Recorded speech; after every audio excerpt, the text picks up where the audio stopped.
Aniriza ku Ficshots nabaga wano ku Ficshots wetukuleetera ebyakabi naddala ddala ebibeera mu mukolo oba oliyo nga tobira naye ffe tubira ntubikuleetera. Leero ku pano tulinako abantu basatu naye omu si mugenyi mwamulaba luli.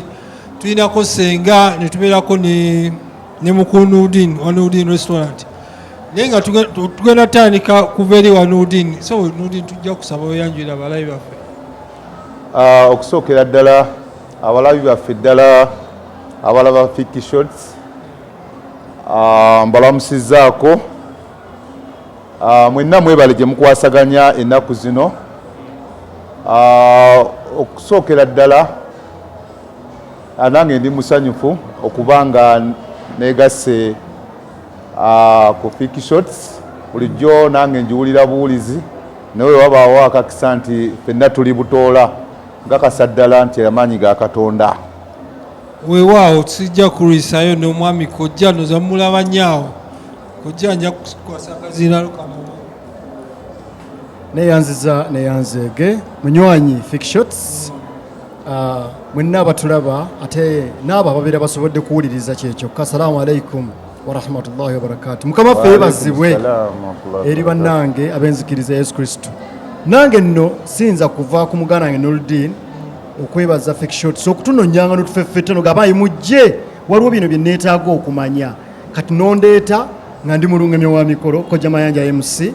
ate nondeeta ewa mwami Nurdin munna omukugu tafumbye bitooke bye bigwa. Nze buli interestinga ku byokulya ngamba oba tukola ddi omukolo nga yafumbye nga yali mu jjokooni weebale kuweereza. Amiina. Ne Senga w'abaana twayise naye. Mbalamusizza nnyo mikwano gyaffe, mwebale kutwagala, mwebale kutufollowinga. Nze Rahama Bridals, Senga w'abaana Rahama, nnyamba z'abagole, nkola makeup, veiling, hair styling, bakinga cakes. Era gwali eyo ng'otegeka omukolo abatudde wano bw'okitukwasa tojja kwejjusa. Senga ngenda tandikirawo ogambye bakinga cake oyambaza abagole okola makeup. Senga waliwo incidence emu gye nalabako mu omukolo gwali gwa Saturday. Omwana omuwala mubawo engoye right ennaku zibulayo. Omukolo gwa Saturday naye ate najja ku Friday akyuse engoye ze wali omuwadde n'agamba nti mikwano gye gyamugambye simanyi nokukala tekunyumira biki kati Senga sinalyo weetyo nga yakutuuseeko nga gwe osooka ogyanolinga otya. Neyanzizza nnyo Fiiki, ebyo bitutuukako ku maduuka gye tubeera naye client bw'ajja osooka n'oyogera naye ng'omuntu. Ekintu kye tuyita okwambaza omugole mukwano gwange wenna ndaba oba bridal shop kyekwambaza obaani obaani tewali lugoye lwogenda kwambala bonna bapraisinge nti waaw. Waliwo olugoye lwojja okwambala ng'ebyaddala lulungi lwa bbeeyi oli ava eri akugambe singa lwabadde mu green terunyumidde mu red oba singa lwabadde mu bbulu olukyuse naye ng'olugoye lwa bbeeyi olugoye lulungi. Naye abantu betutambulira mu mikolo era mikwano gyange betukola omulimu ogumu mukisomesa abagole nga tebannakuwaako deposit nti nkwambaza naye si bonna abakwetoolodde nti bagenda keera ku makya bagambe waawo ekyo tekisoboka mu mikolo. Era oli agamba olugoye lwandinyumye nnyo naye lwa green oyo omubi w'abakadde lwandinyumidde mu papo. Kati wenna omugole ali eyo ng'otegeka mukolo beerawo naki kyoyagala. Bw'omala okumanya kyoyagala bw'oba okifunye amatuugo gateekemu ppamba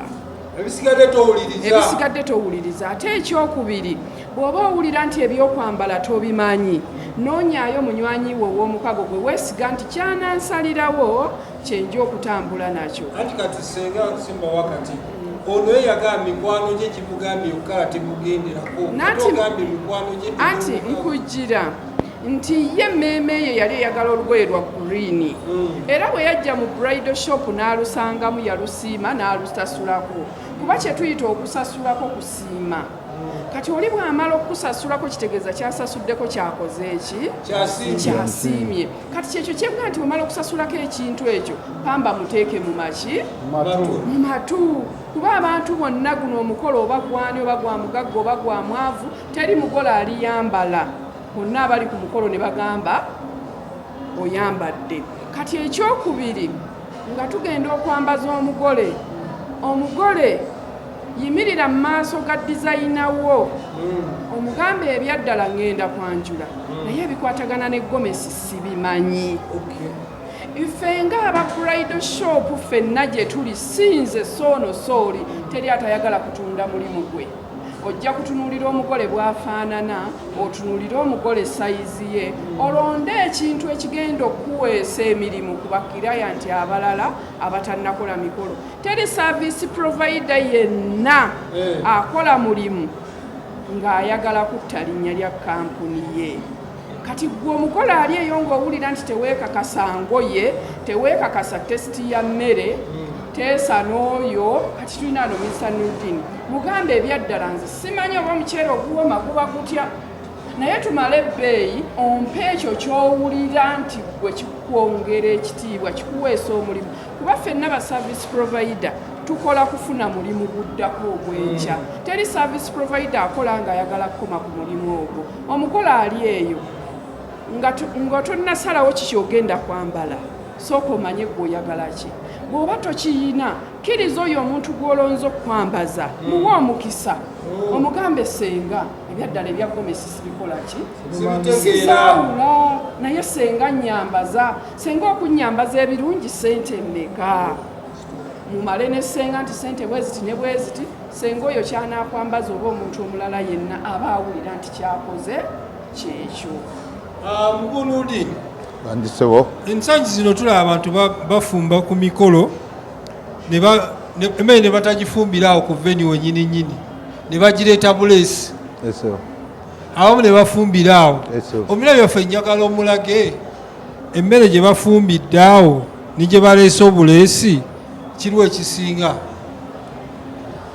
omulabi waffe n'abatuwuliriza mwenna ddala mbalaba ennaku zino bettanira nnyo kubanga comments tuziraba mbalaba mwettanira nnyo Ficshots kati wano owaffe ku Nudi restaurant ebintu ebyo byonna experience yonna twali tugiyiseemu naddala eyo oli okusaba ndi njagala emmere byonna byonna obimalire eyo n'olina kugamba nti nze ngenda kwegulira ebyange njagala ojja okole ki ofumbire wano nga ndaba ku kyokola ki kyofumba abamu ne bagamba n'okugamba tulaba abantu ebintu ebimu babitoolako tebakola ngaebyo mukoze ki mulaganye naye nga njagala security ng'ekola ki nga kyenjijja mu sitowa kyenkola ki kyenkuwa kati ebintu ebyo birimu waliwo omugaso n'akabenje akabirimu naddala kansookere naddala omuntu ng'omukolo bagufumbidde tebagufumbidde awo wennyini wali mukolo ku venue ng'oba for example tufumbidde ku Nudi restaurant Ham shopping ground kanebazeeko ne mukama waffe Ham Kigundu ajja Ham olw'ensonga restaurant akuwa wofumbira oba oyagala kufumbisa nku oba oyagala kufumbisa ki emmere eveeyo kwegamba eri yennyini abaagala emmere ey'endagala buli kimu yatuwa space gy'oyagala so mwebazaamu mukama waffe olw'ekyo naye njagala bbalaga akalungi akali mu kufumbira ku restaurant n'otwala butwazi wali omukolo esookera ddala oba weewonyeza bingi naddala emikolo egiri mu kibuga nti abantu weesanga abantu oluusi abali mu kibuga abasinga bali owantu wafunda ng'ogenda kulaba omukolo wagutadde omutimbi agenda kujja tenti oluusi nga talina weyegazaanyiza wantu wafunda ate kino ogenda okulaba ng'ate afumbidde ku ki afumbidde ku woteri n'otwala butwazi kyekikola ki kyekisinga ekirala ennaku zino abantu oyinza okuba wabajetingidde ennamba y'abantu nti ngenda kuliisa abantu 5 ngenda kuliisa abantu bameka 5 naye woba ofumbidde wali wennyini ku venue wagenda okuba omukolo abantu ennaku zino buli omu alusaazi sukaali sijja tuusa budde buli bwa mmere buli omu najja n'abaagala ogisiba ogitwala just ewaabwe bonna ne bajjaawo ne batandika okusomba emmere ogenda otuuka wali ku mukolo wennyini otandika okusaavinga nga amazima ennamba gye wabaliridde emmere tekyakola ki tekyamala kubanga bagitandise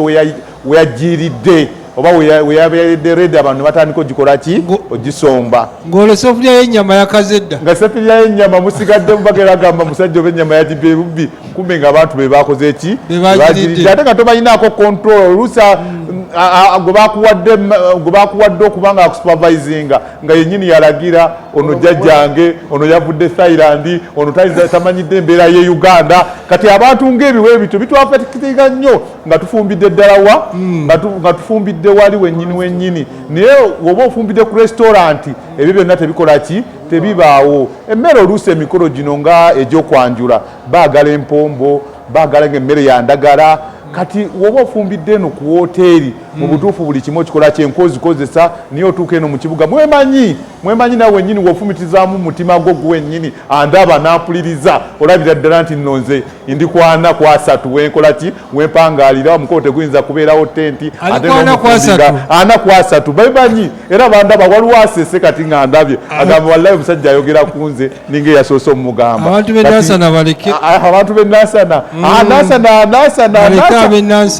Nansana si nnyo naye abantu abasinga naddala sababu areas ati twaligambye Nansana kale tugenderaawo zambali mukasa tatuwulira kubanga Nansana ngivuddeko Mswahili oyogedde ku kintu ky'okuba nti abantu onajja nagamba ndi mulwadde ndi wa sukaali kojja gundi simano omukowaawa inkesi singa abantu abo bonna obawadde emmere wangi singa abantu abo bonna bazze kiri kyoga emmere eweddewo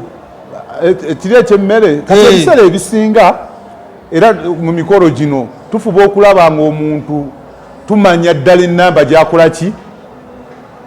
gyayina ennamba gyayina ffe ne tukola ki ne twongeramu ebiseera kubanga kati ennaku zino ensangi zino tutegeera nnyo bulungi nti nno abantu bakola ki n'omuntu abamu oluusi batya emiwendo ng'alaba sente z'omusaba nnyingi olw'abantu n'akendeeza ki n'akendeeza ennamba naye kati ffe abaludde mu sisitimu y'emmere tumanya nti bino bibaawo n'ofumba omuceere nga guki nga mungi nudinosoanti nyakubuza ekibuuzo kino singa omukkanya nti nno omukolo gwange abantu 100 noleeta esowaani 100 ofumbidde waka emmere eweddewo gigabye nanyini mukolo gendamuga emmere ngigaye nga abantu be100 tebannalya nedda ekyo tulina solution yakyo naddala ffe nga abalina abaludde mu sisitimu eno yaki ey'emmere kati omuntu wagamba nti nno ongifumbidde waka nyina abantu 100 ngifumbidde awo tumugamba oluusi ebiseera ebisinga nti twawule oba otuwa kikomera kya neiba kikola ki kiddako naye twawule ku bantu tetugenda kukola ki basobola bajjajjabo tetubasobola abavudde mu byalo byekyannamukaaka bajja okujja nti ate emmere nze njiriira mu budde tumugamba tuwa ekikomera ekirala obudde bw'emmere we butuuka nti nno abantu tugenda basaavinga ssaawa 7 nga lwetandikira ng'emmere ejja buki ng'ejja naye nga tugifumbidde awo wennyini kumpi so kati ebyo tubikola ki tubeejira oba ne tuteekawo ne twetooloozaawo oba oli wagazi sobola okwetooloozaawo ekintu kyonna oba akatimba oba omuguwa ne tuteekako n'asikaali si n'asikaali tuteekako ow'emmundu ng'omuntu alina kusala ebyomanyi bya mmere ebyemmere tobimanyi ebyemmere bizibu nnyo byetaagamu ki byetaagamu security ey'amaanyi oba oliawo kweyo gye mulowooza wewaawo kojja Musa oli mulungamya ensonga eno owulidde senga atugambye ku kyomugole engoye ziruddeyo tabuukize bulungi Swahili Nudini atugambye ku nsonga y'abantu abajje ne balira emmere mu kiyungu kati nga gwe chairman gwe mulungamya incidences ze ogenda kulungamya abantu tebaagaye muno omusajja oyo tayagala tulye emmere omusajja oyo akola olugezigezi zino engoye zize neyanziza nnyo Ficshots bintu nno bino byoleese bintu bikulu mu nteekateeka yaffe ey'emikolo nga bwe wasoose wasenga Rahama Bridals ne wa Nuruddin Restaurant. Kansooke ne Nuruddin Restaurant ono ffe nga tuweebwa obuvunaanyizibwa obw'okulaba nga tuteekateeka omukolo tuyitibwa mu nkiiko ezo eziteekateeka oba olukiiko oluteesiteesi lutuyita nga ba service providers okulaba butya bwe tugenda okuteekateeka ebintu ebyo kubanga mu ebyo ffe bakugu baabyo kati bwe bayita Nuruddin Restaurant nga bamwetaaga ne package eyo neya catering ababuulira nga babuuza abaye mwagala ki musuubira abagenyi bameka wulidde era nga bwagaye n'amanya nti ngenda nakuteekamu essuwaani eziri extra bwe ziti byonna n'abikola kati n'akubuulira obulabe obuli wakati w'okuteekerateekera emmere ku venue n'akubuulira n'ebyo ebirungi ebibirimu ku venue aye n'akubuulira n'obulabe obuli gy'afumbidde ewuwe oba oli awo n'obulungi obuli ewuwe byonna n'abikutera ku mmeeza kati okusalawo ne kusigalira eriggwe naye ye asigala akulaga ekyandibadde ekisinga ku byonna kye kino tulina ne contaminations ayinza okubanga ne waali awo alina bye yeewala kubanga oyinza okuba nga togenda kukolera mu gardens omukolo gwa mbaga manya gwakwanjula olina gy'ogutegekedde ng'ennyumba ezo zikyamibwamu ziri zityo nga contamination zijja kujja ku mmere wali waateekeddeteekedde agenda abantu bali emmere mugende mwekwasa Nuruddin Restaurant nti eyabireese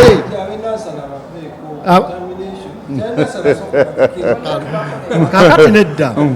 kaakati olaba ekyomukisa omulungi Nuruddin ono tukoze emikolo egiwerako musajja ebyokufumba abikola ki era bw'akwata kapiraawo oba piisuuli oba kawalli nga bwe tukayita mu kulungamya emikolo ogamba nti naalyanga walli wa Nuruddin Restaurant yekka naye nga lwaki kubanga kyakola akikola ki akimanyi akitegeerera akyekakasa kati bw'aba akulaze nti omanyi ompadde abantu bameka nti nja kufira abantu 600 aleete essuwaani ze nga 620 ateekamu extra nga 35 23 najja ng'akulaze kati bw'abanga gwagaye nti ngenda kugenda n'ekyo nze nga nze omulungamya neetaaga kimu kwatagana na service provider munnange emmere tugigabe budde ki nti bwe buti lwaki bwe tutakwatagana naye ate weewunya omukolo tugutta nze naye